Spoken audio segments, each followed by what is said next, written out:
pa namin itry mag-church na History Makers. Narinig ko, ay kinikilig kami kay God. Grabe, nagtataka po ako. Bakit sila nakikinikilig?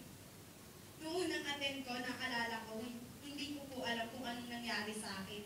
Habang nag-preach, bigla na lang pumutulo yung luha ko. Wow! Hanggang sa magulgol na ako sa iyak, hindi ko po alam kung anong ginagawa at nangyayari sa akin. Hanggang sa hindi ko na napapansin, nakikinig na rin ako kay God. Wow! Bago po ako mag-encounter, nakilala ko po yung mga tumulong sa akin at nagdala sa akin kay God. Isa na po yung napakabait ko.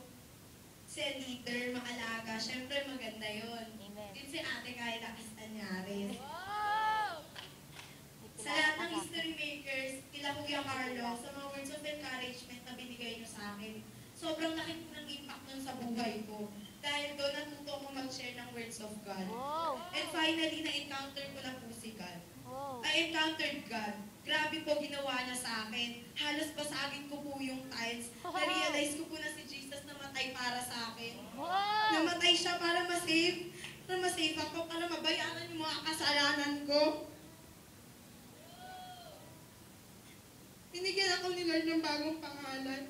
Sobrang tuwa ako. Kasi sabi niya, I'm on fire with God. Wow! For God. I'm on fire for God. After ko pong mag-encounter, sabi ko, lahat gagawin ko para sa Kanya.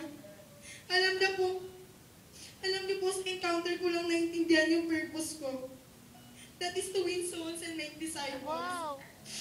Ngayon I'm living with vision. Nag-a-apply po ako ngayon to preach the gospel. Wow! Now, I am Rachel Ann Mendoza, a soul winner, a nation transformer, a world changer, a future cell leader, Wow! a future preacher, and I'm proud to be a history maker. Wow!